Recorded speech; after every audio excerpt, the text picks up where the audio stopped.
আসসালামু আলাইকুম প্রিয় দর্শক, ডক্টর ইউনূসের সঙ্গে তারেক রহমানের যে বৈঠক হয়েছে, এই বৈঠক হওয়ার আগে বেশ কয়েকদিন এটা নিয়ে আলোচনা হচ্ছিল। কি হবে, কি আলোচনা হবে, কি ফল হবে এবং সেই আলোচনা আমাদের জাতীয় রাজনীতিতে কি প্রভাব ফেলতে পারে, এগুলো আলোচনা হয়েছিল। গতকাল শুক্রবার বৈঠক হয়ে গেছে, 1.5 ঘন্টার বৈঠক হয়েছে। বৈঠকের পর ডক্টর ইউনূস এবং তারেক রহমান দুজনেই তাদের ঘোষিত নির্বাচনের সম্ভাব্য তারিখ থেকে আপোস করেছেন। ডক্টর ইউনূস 2 মাস এগিয়ে এসেছেন, এপ্রিল থেকে ফেব্রুয়ারিতে, আর তারেক রহমান 2 মাস পিছিয়ে ডিসেম্বর থেকে ফেব্রুয়ারিতে গিয়েছেন। এটুকু যদি আপনি শুনেন, আপনার কাছে মনে হবে বাহ, ভালোই তো, উইন উইন সিচুয়েশন, দুপক্ষ জিতেছে, এটা হতে পারে। কিন্তু পক্ষ তো আরও কতগুলি আছে, আরও পক্ষ আছে না, আরও অনেকগুলি রাজনৈতিক দল আছে। তারও চেয়ে বড় কথা, এদেশের জনগণ আছে। কেউ কি এই এগিয়ে যাওয়া বা পিছিয়ে যাওয়া, এই সিদ্ধান্ত নেওয়ার সময় জনগণের কোনো অপিনিয়ন নিয়েছে? এখন বলবেন জনগণের অপিনিয়ন কীভাবে নেব? জনগণ কী চাচ্ছিল সেটা তো জানার জন্য খুব বেশি দূর যাওয়া দরকার নেই, একটু মিডিয়ার দিকে চোখ বুলালেই হয়। মানুষ কী চাচ্ছিল সেগুলো একটু বোঝা দরকার আছে। ঠিক আছে, আমি এটা নিয়েও আমার কোনো আপত্তি নেই। আমি এখন দেখতে চাই যে রিয়াকশনটা কী হলো। সবাই বলে আমি নাকি সবসময় সমালোচনা করি। না, সবসময় সমালোচনা না, আবার অনেকে বলে আমি নাকি নেগেটিভ লোক, মানে যা কিছু হয় সবই নাকি নেতিবাচকভাবে দেখি।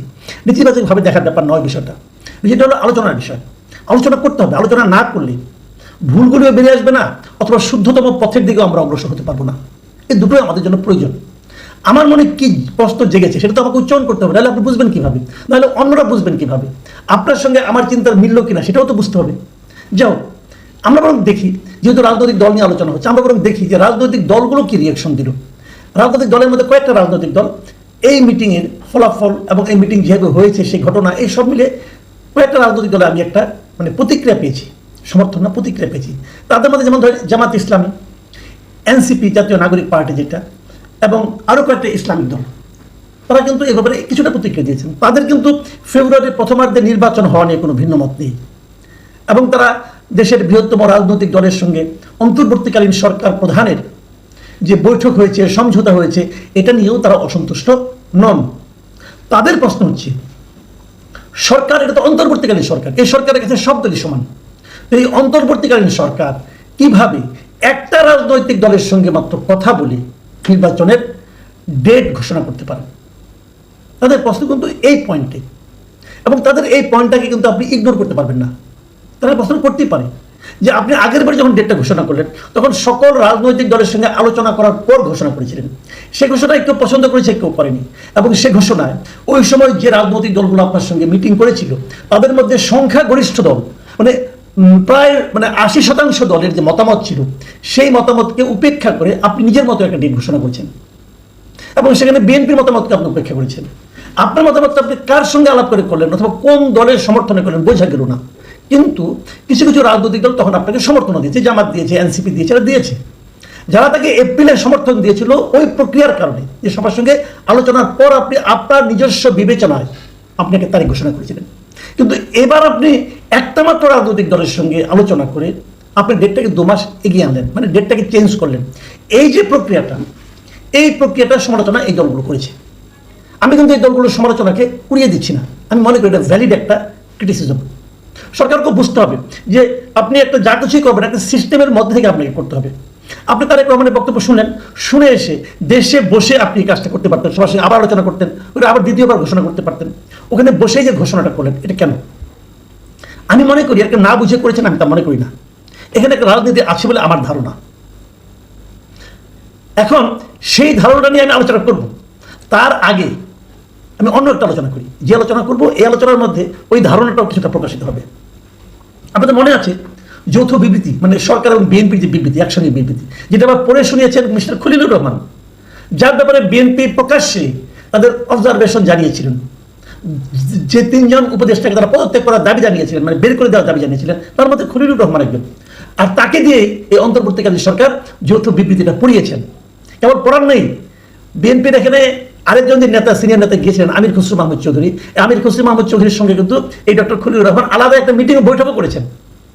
তার ডক্টর ইউনূস প্রমাণ করেছেন যে উনি ওনার কাছে গুরুত্বপূর্ণ। তোমরা তাকে যতই বের করে দিতে বলো না কেন, আমি তো বের করবোই না, বরং তোমাদের সঙ্গে মিটিংয়ে বসাবো, এবং তোমরাও হাসি মুখে তার সঙ্গে মিটিং করবে। বিএনপি করেছে, আনন্দের সঙ্গে করেছে।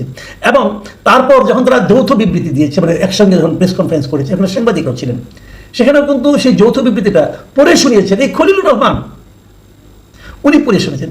এই বিবৃতি কে ড্রাফট করেছে এটা আমি জানি না, তবে ড্রাফটার মধ্যে যে একটা চাতুর্য আছে সেটা আমি কালকে কিছুটা বলেছি, আবার বলি। এই যৌথ বিবৃতিতে আসলে ইস্যু এসেছে কয়টা বলেন তো? কয়টা ইস্যু? একটা ইস্যু এসেছে যে তারেক রহমানই, যে পয়েন্ট ভালোভাবে খেয়াল করবেন, যে এই যে রমজানের আগে নির্বাচন করার যে প্রস্তাবটা কে দিয়েছে? তারেক রহমান দিয়েছে। এবং তারেক রহমান দেওয়ার সময় এটাও বলেছে যে এই প্রস্তাবে তার মা, মানে দলের চেয়ারপারসন খালেদা জিয়াও এটাই চান, উনি এবং ওনার মা চান এটা, মানে ওরা দলের শীর্ষ দুইজন লিডার এটা চান। মানে প্রস্তাবটা তারেক রহমানের কাছ থেকে এসেছে। তারেক রহমানকে উনি আগে রিকোয়েস্ট করেছেন কি করেন না এটা আমি জানতে পারবো না, আপনিও জানেন না, কারণ আগে সব তো জানি, যতটুকু লেখা আছে অতটুকু আমি বলছি। খলিলুর রহমানের পড়া আছে, বিবৃতিতে বলা হয়েছে তারেক রহমানই বলেছেন, মানে ডিসেম্বর থেকে সরে ফেব্রুয়ারিতে তারেক রহমান প্রথম এসেছেন। আসার পর তাতে কি ডক্টর ইউনূস রাজি হয়েছেন? সেটা কোথাও বলা হয়নি রাজি হয়েছেন কিনা। উনি কি বলেছেন যে যদি সব প্রস্তুতি সম্পন্ন করা যায় তাহলে রমজানের আগের সপ্তাহেও নির্বাচন আয়োজন করা যেতে পারে। সব প্রস্তুতি সম্পন্ন করার দায়িত্ব কার? তারেক রহমানের? না। আপনার, আমার? না। কার? সরকারের। এখন সরকার যদি সব সম্পন্ন করতে না পারে প্রস্তুতি, তাহলে হবে না। ক্লিয়ার করে কিন্তু বলেননি, অনেকে দেখুন লাফাচ্ছে যে 19শে ফেব্রুয়ারি রোজা হবে, তার যদি আগের সপ্তাহে হয় তাহলে সাধারণত নির্বাচন হয় আমাদের এখানে বৃহস্পতিবার, তাহলে বৃহস্পতিবার হলে 12ই ফেব্রুয়ারি হয়। ডেটও দিয়ে দিচ্ছে অনেক পত্রিকা দেখলাম যে 12ই ফেব্রুয়ারি নির্বাচন। ডক্টর ইউনূস কি একবারও বলেছেন রমজানের আগের সপ্তাহে নির্বাচন হবেন? না, উনি সেটা বলেননি। উনি বলেছেন হতে পারে। কিভাবে হতে পারে? যদি সব প্রস্তুতি সম্পন্ন করা যায়। আবার কি বলছেন যে এক্ষেত্রে সেই সময়ের মধ্যে সংস্কার ও বিচারের পর্যাপ্ত অগ্রগতি অর্জন করা প্রয়োজন হবে। মানে এই সময়ের মধ্যে এই কাজগুলো করতে হবে। কি কি কাজ? একটা সংস্কার, একটা বিচার, এই দুইটা ক্ষেত্রে পর্যাপ্ত অগ্রগতি। মানে অগ্রগতি কতটুকু হলে সেটাকে পর্যাপ্ত বলা যাবে, এটা কিন্তু আপনি একটা বলবেন, আমি আরেকটা বলবো, ডক্টর ইউনূস আরেকটা বলবেন, আবার এনসিপি আরেকটা বলবেন। তাহলে এটা কিন্তু সমস্তটাই কিন্তু অনেকগুলি যদি কিন্তু উপর নির্ভর করছে। করুক, আমি ওটা নিয়েও বলছি না, যা ওটা কালকে আলোচনা করেছি আমি। এইটুকু বলার পর তারেক রহমান ডক্টর ইউনূসকে ধন্যবাদ জানিয়েছেন, ওনার এই অবস্থানকে স্বাগত জানিয়েছেন, দলের পক্ষ থেকে ধন্যবাদ জানিয়েছেন, এবং প্রধান উপদেষ্টা তারেক রহমানকে ধন্যবাদ জানিয়েছেন। এর চেয়ে বেশি, এই কয়েকটা কথা বেশি ঘোষণার মধ্যে ছিল, এটা কিন্তু আমি এখনো পাইনি, কোথাও দেখিও নি। আপনারা দেখছেন কিনা আমার মনে হয় না, দেখবেন না, কারণ এইটুকুই কথা। আমার প্রশ্ন হলো, তারেক রহমান এবং ডক্টর ইউনূস কতক্ষণ মিটিং করেছেন? 1.5 ঘন্টা। এইটুকু কথা বলতে 1.5 ঘন্টা লাগে? লাগে না। এইটুকু কথা বলতে 3 মিনিটে হয়েছে। তো বাকি সময় কি আলাপ করেছেন? সেই আলাপগুলো হলো ইম্পর্টেন্ট, খুবই গুরুত্বপূর্ণ। সেই আলাপগুলো আমার দেশের অন্তর্বর্তীকালীন সরকারের প্রধান, আমার দেশের একটা রাজনৈতিক দলের প্রধান একসঙ্গে মিটিং করেছেন 1.5 ঘন্টা। আমরা জেনেছি মাত্র 3-4টা বিষয়, তাও সবগুলি নির্বাচন বিষয়। আরেকটা জিনিস জেনেছি যে তারেক রহমান তাকে বই এবং কলম উপহার দিয়েছেন। বাকি সময় ওনারা কি আলাপ করেছেন, কি নিয়ে কথা বলেছেন, সেটা কি জানার প্রয়োজন নাই? ডক্টর ইউনূস গত 10 মাসে কি কি কাজ করেছেন, সেই কাজগুলো সম্পর্কে বিএনপির যে মূল্যায়ন, সেগুলোকে তারেক রহমান ওনার সঙ্গে শেয়ার করেন নাই?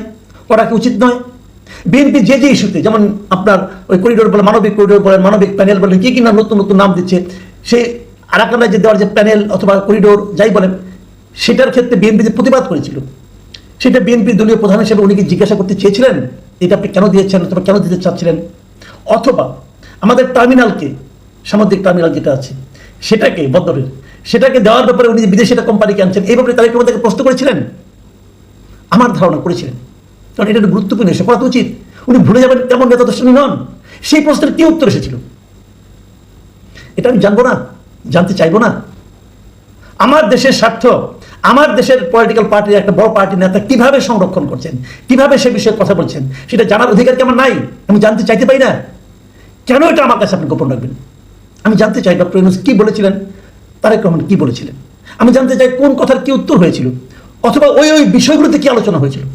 অন্য কোনো বিষয়ে আলোচনা হয়নি, কেবল নির্বাচনে আলোচনা হয়েছিল।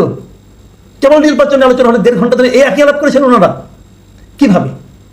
প্রথম প্রস্তাবটা কে দিলেন? এইগুলি কিন্তু আমার মনে হয় দেশের মানুষকে জানাতে হবে। যদি আপনারা না জানান, নাও জানাতে পারেন, আপনাদের ইচ্ছা।